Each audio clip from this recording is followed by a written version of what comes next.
Hello friends, welcome to 11 science. आपकी 10th की paper बहुत अच्छी गई है। ऐसी आशा के साथ 11 साइंस स्टार्ट करने जा रहे हैं। जनरली फर्स्ट लेक्चर में हम इंट्रोडक्शन के बारे में बात करते होंगे, लेकिन ये लॉकडाउन की सिचुएशन में हम ऐसा नहीं कर सकते। Show must go on. That means अब ऑफलाइन नहीं तो ऑनलाइन लेक्चर स्टार्ट करते हैं।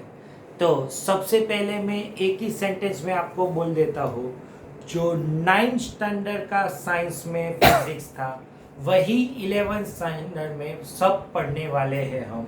और 10th स्टैंडर्ड में जो साइंस में हमने पढ़ा था वो सारे 12th स्टैंडर्ड में हम फिजिक्स में पढ़ने वाले हैं। डेट मीन्स इस 11th साइंस में हम मोशन मोशन मोशन के बारे में ही बात करने वाले हैं।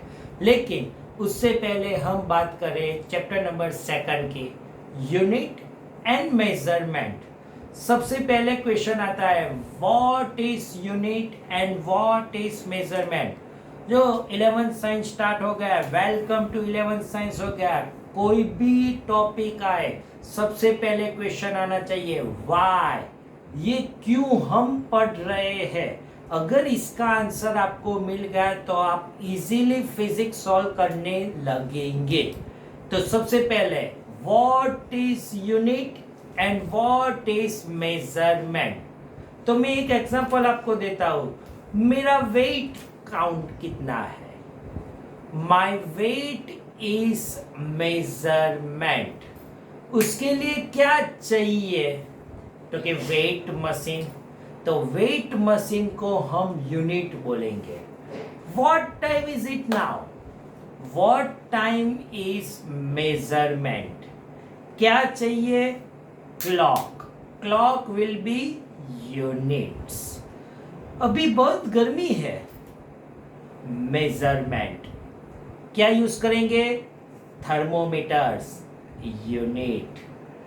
अब बात करें कि अगर इस पेन की लेंथ कितनी होगी, लेंथ, मेजरमेंट। उसको हम कैसे मेजरमेंट कर सकते हैं, स्केल, स्केल को हम क्या बोलेंगे, unit.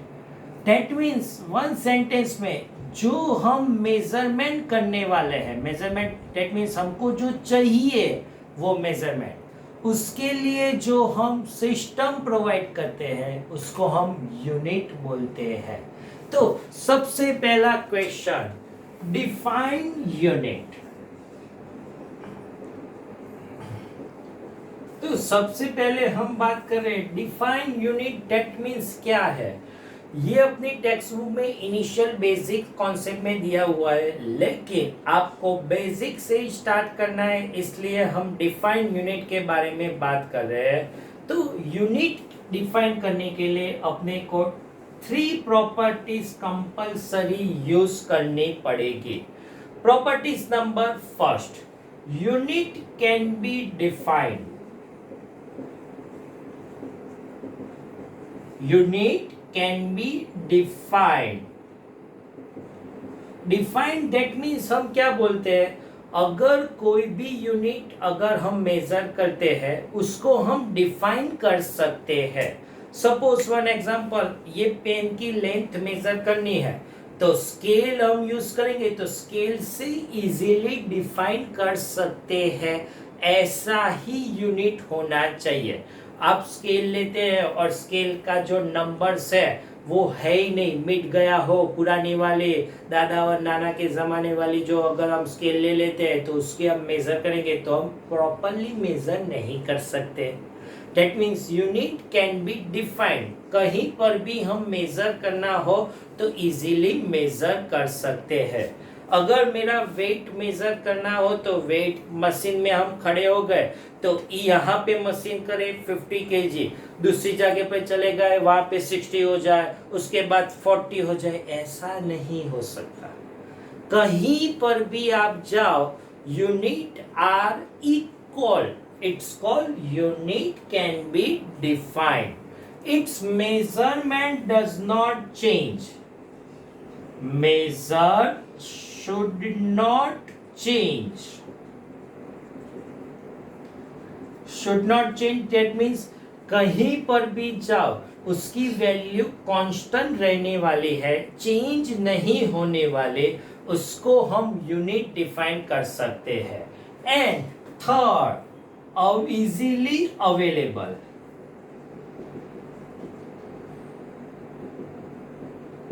Easily available that means हम क्या कर सकते हैं कि अभी जो चल रहा है उसके बारे में बात कर रहे हैं कि कोरोना वैक्सीन, अगर कोरोना वैक्सीन मिल जाए तो easily available all over world में इजीली अवेलेबल हो जाए तो हम कोरोना वैक्सीन को बोलेंगे यूनिट्स। दैट मीन्स यूनिट के बारे में आपको 3 प्रॉपर्टीज याद रखनी है। सबसे पहले फिर से बात करते हैं, unit can be defined, easily हम डिफाइन कर सकते हैं। Unit measure should does not change, उसकी वैल्यूज चेंज नहीं होनी चाहिए। और easily available all they store, अगर हम स्केल की बात करें कि इसकी लेंथ मेजर करने के लिए जो स्केल चाहिए वो स्केल ऑल ओवर वर्ल्ड में कहीं पर भी शॉप में आपको इजीली अवेलेबल हो सकते हैं, उसको हम यूनिट बोलते हैं। अब यूनिट पढ़ लिया तो आपको बेसिक यूनिट्स चाहिए, उसको हम फंडामेंटल यूनिट्स बोलते हैं। नाउ सबसे पहले what is fundamental unit? Basic unit. Fundamental that means कौन सा यूनिट बोलते हैं हम? Basic unit. बेसिक मीन्स क्या? तो कि ऑल ओवर वर्ल्ड में बहुत सारी प्रॉपर्टीज है, हम सम ऑफ प्रॉपर्टीज डिफाइन करेंगे, उसके बाद सारी प्रॉपर्टीज डिराइव कर सकते हैं। वो जो सम ऑफ प्रॉपर्टी डिफाइन हुई उसको हम बोलेंगे फंडामेंटल यूनिट। फिर से बोले, हमने क्या बोला? All over world so many properties, but we have defined some properties, then derive all properties, उसको हम क्या बोलते हैं? Fundamental unit. उसकी डेफिनेशन अपनी बुक में नहीं है, लेकिन हम पढ़ना चाहेंगे तब हम सारी प्रॉपर्टीज की डेफिनेशन के बारे में ही बात कर रहे हैं। तो कैसे बात करें? तो कि we can define some properties, फिर से डेफिनेशन क्या बोला हमने? We can define some properties, then derive all properties. It's called fundamental unit. इससे बात करते हैं, क्या डेफिनेशन बोली? We can define some properties, then derive all properties. It's called fundamental properties. The definition: we can define some properties,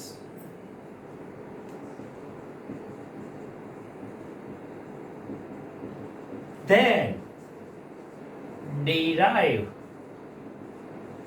all properties. It's called fundamental properties, fundamental unit.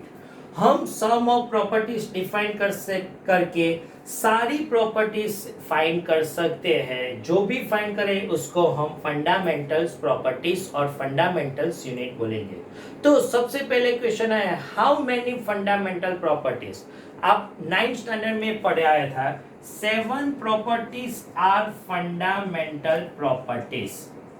Fundamental properties how many? तो answer is 7 properties are fundamental properties. First property is call length. Length का unit हम बोलेंगे metre. जो सबसे पहले vision clear होना चाहिए, concept clear होना चाहिए, इसको बोलेंगे प्रॉपर्टीज, फंडामेंटल प्रॉपर्टीज। और ये है fundamental units. As well as mass is called fundamental properties. Unit should be kilogram. Time will be fundamental property. Second should be fundamental unit. 10th standard में हमने पढ़ा था current it's called fundamental properties and current's unit is ampere. amount of substance उसका unit है mole. Moles number उसको हम बोलेंगे amount of substance. एवोग्रेडो नंबर्स 9th 10th और केमिस्ट्री में आपको पढ़ाया था, उसको हम बोलेंगे अमाउंट ऑफ सब्सटेंस. टेम्परेचर का यूनिट है kelvin. Temperature it's called fundamental properties. Kelvin it's called fundamental unit. And last, luminous intensity. Intensity उसका यूनिट है कैंडेला. CD candela. तो फिर से बात करते हैं हाउ मेनी फंडामेंटल यूनिट्स. तो answer is 7 properties will be fundamental properties and 7 unit will be fundamental unit. First फिर से length, mass, time, current, amount of substance, temperature and luminous intensity. It's called fundamental properties. Meter, kg, second, ampere, mole, Kelvin and candela. It's called fundamental units. ये unit से हम कोई भी properties define कर सकते हैं, कोई भी प्रॉपर्टीज फाइंड कर सकते हैं. जो भी प्रॉपर्टी और जो भी यूनिट को हम फाइंड करेंगे उसको डिराइव यूनिट बोलते हैं. दैट मीन्स सेकंड वाली definition derive unit. Definition in use of fundamental properties. फिर से क्या definition. In use of fundamental properties we can find all the properties. It's called derived properties and its unit called derived units. फिर से बोलते हैं, क्या बोला हमने. In use of fundamental properties we can find all the properties. It's called derived properties or its unit called derived unit. अगर हम unit की डेफिनेशन बोलेंगे तो यूनिट के बारे में बात करेंगे तो लिखा है we can use fundamental unit. We can find all unit. It's called derived unit. derived unit. तो derived unit बोलते हैं. derived unit की प्रॉपर्टीज कई कौन सी है और यूनिट कौन सा है. तो 9th स्टैंडर्ड में आप लोगों ने पढ़ा था speed. Speed equal to formula is distance upon time. Definition भी हमने पढ़ा था. Distance per unit time interval it's called speed. फिर से डेफिनेशन क्या बोला. Distance per unit time interval it's called speed. That means जो टाइम है फंडामेंटल, डिस्टेंस है फंडामेंटल प्रॉपर्टी, लेकिन speed use of two fundamental properties we can find speed derived properties. और उसका यूनिट अगर हम बात करेंगे तो क्या आंसर मिलेगा. Metre per second. Metre per second. तो metre per second is derive unit बोलते हैं. ऐसे ही एक्सेलरेशन की बात करेंगे. Acceleration equal to change in velocity upon time. Definition: change in velocity per unit time interval. It's called acceleration. फिर से change in velocity per unit time interval. It's called acceleration. That means velocity derive unit है, time fundamental unit है। Velocity के लिए भी ये दो fundamental units है, उसको फाइंड करते हम एक्सेलरेशन डिराइव यूनिट और डिराइव प्रॉपर्टीज बोल सकते हैं। इसका यूनिट की बात करें तो metre per second square. Metre fundamental, time fundamental, और दोनों को मिला गए तो डिराइव यूनिट्स हो जाते हैं। तो आपको पता कैसे चले कि डिराइव यूनिट कौन से है? तो सिंपल लैंग्वेज में one answer, 7 properties are fundamental. उसके अलावा और कोई भी प्रॉपर्टीज है उसको हम डिराइव यूनिट्स और डिराइव प्रॉपर्टीज बोलेंगे। और 2 different properties we have defined. It's called supplementary unit.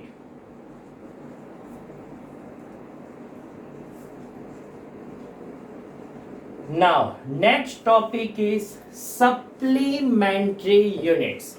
Supplementary units आपको only 2 units पढ़ना है, और ये 2 units से उसको हम supplementary properties बोलते हैं। Playing angle and solid angle. तो सबसे पहले फिर से बात करते हैं। 7 properties are fundamental, 2 properties plane angle and solid angle are supplementary. ये 9 प्रॉपर्टीज के अलावा और कोई भी प्रॉपर्टीज है उसको हम क्या बोलेंगे? Derive properties. तो सबसे पहले आपको प्लेन और सॉलिड एंगल फाइंड करना है। तो व्हाट इज प्लेन एंगल? जो 11th साइंस में आप लोग आ गए हैं तो कोई भी डेफिनेशन आप फॉर्मूला से याद रखें। अब तक आप हर बार डायरेक्ट पहले डेफिनेशन रखते थे, उसके बाद फॉर्मूला रखते थे। हम 11th साइंस में सबसे पहले आपको फॉर्मूला ही पढ़ाएंगे। देन प्लेन एंगल की फॉर्मूला है angle equal to arc upon radius. Now definition की बात करेंगे तो यहां से the ratio of arc and radius it's called plane angle. फिर से बात करें, कौन सी definition? The ratio of arc and radius it's called plane angle. तो थर्ड बार definition, the ratio of arc and radius it's called plane angle. तो उसको हम प्लेन एंगल बोलेंगे। नाउ यूनिट, प्लेन एंगल का यूनिट है रेडियन। RAD सिंबल है और उसको बोलेंगे, क्या बोलेंगे? रेडियन सिंबल से बोलेंगे। क्या है प्लेन एंगल? तो आप लोग 10th स्टैंडर्ड में पढ़े थे। अगर यहां से हम सर्कुलर पाथ पे मूव करते हैं तो ये है आर्क, ये है रेडियस, और ये वाला जो एंगल है उसको हम बोलेंगे plane angle. Then angle equal to arc upon radius वाला सिंबल आ जाता है। As well as solid angle की डेफिनेशन क्या है? Then solid angle equal to area upon radius square. Solid angle की डेफिनेशन के बारे में बात करेंगे, क्या बोलेगा? Area upon radius square. Now definition, the ratio of area and square of radius it's called solid angle। फिर से बात करते हैं, the ratio of area and square of radius it's called solid angle। तो definition, the ratio of area and square of radius it's called solid angle। उसको हम solid angle बोलते हैं। इसका यूनिट स्टीरेडियन है, SR। डेट मीन्स क्या होगा? स्टीरेडियन। अगर हम डेफिनेशन फिगर से सॉल्व करें तो क्या बोलते हैं? ये पॉइंट पे हम खड़े हैं, यहाँ पे सम ऑफ बॉक्स का एरिया है, ये एरिया है डेल्टा ए, ये रेडियस है, और ये जो एंगल होगा एरिया का एंगल उसको बोलेंगे सॉलिड एंगल। ये आर्क का एंगल होगा उसको हम बोलेंगे प्लेन एंगल। तो फिर से एक बार बात कर लेते हैं fundamental. 7 properties are fundamental: mass, length, time, current, amount of substance, temperature and luminous intensity. 2 properties are supplementary: solid angle and plane angle.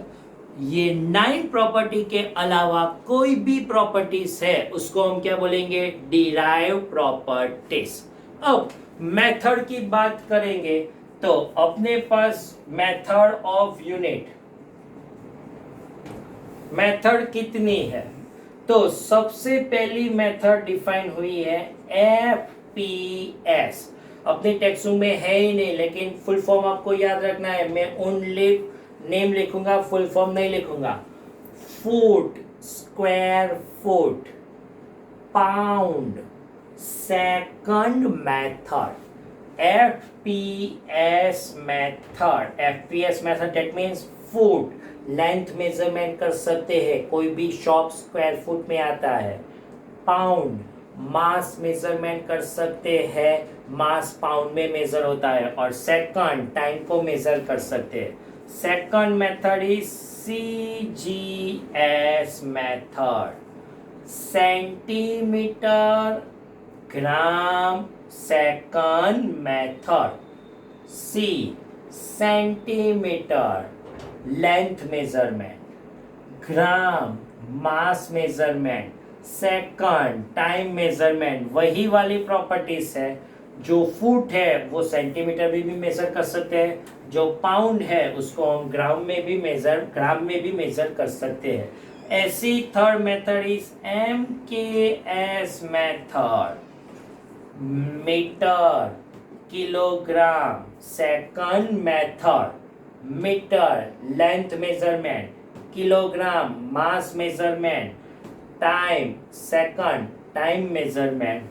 Fourth is MKSA method, metre kilogram second ampere, electric current ampere method. लेकिन हम हर बार use करेंगे SI unit, SI method, system international method. उसको हम क्या बोलेंगे? System international method और सिस्टम इंटरनेशनल यूनिट। तो ये 5 प्रॉपर्टीज मेथड हम पूरे चैप्टर में पढ़ने वाले हैं। इस वीडियो लेक्चर में हम यहाँ तक रखेंगे और ऐसे ही रोचक बातें आपको नेक्स्ट वीडियो लेक्चर में पढ़ाएंगे। Thank you very much.